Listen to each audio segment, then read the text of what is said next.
কালো মেয়েটার বিয়েও হলো না, আওয়ামী লীগের লকডাউনটাও আর সফল হলো না। ওনারা মামলা তুলে নিতে চাইবেন, আমরা ভোট কেন্দ্র থেকে বেরোলে তাদের চামড়া তুলে নিব।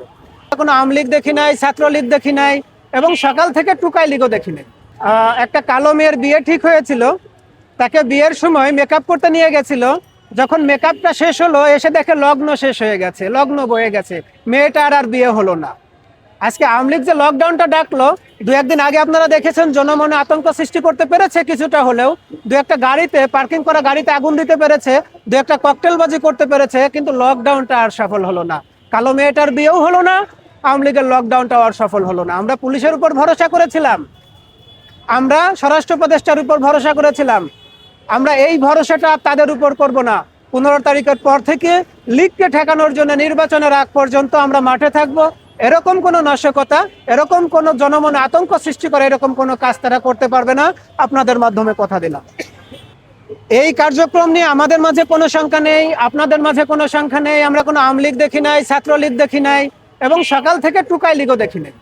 বরং এটা নিয়ে ভয় পাওয়ার কিছু নেই। আপনাদের মাধ্যমে সারা দেশের মানুষকে একটা মেসেজ দিয়ে দিতে চাই, পতিত লীগ নিয়ে ভয় পাওয়ার কিছু নাই। তাদের সাথে রাজনৈতিক ব্যক্তিবর্গের একটা হিসাব আছে, ভোটের হিসাব।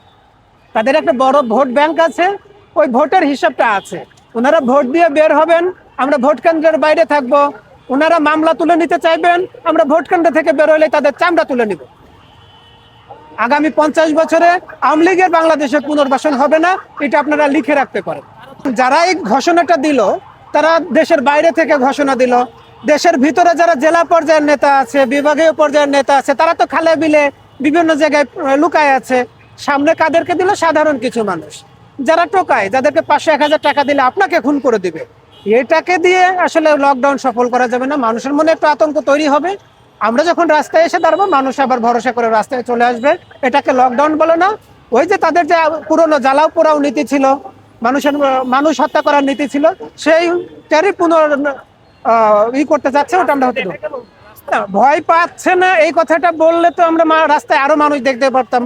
অফিসিয়াল টাইম যেহেতু, তার একটা আতঙ্ক যে সৃষ্টি করতে পারে নাই, এটাতে আমি আসলে দ্বিমত করব না। কিছুটা আতঙ্ক তো তৈরি হয়েছেই।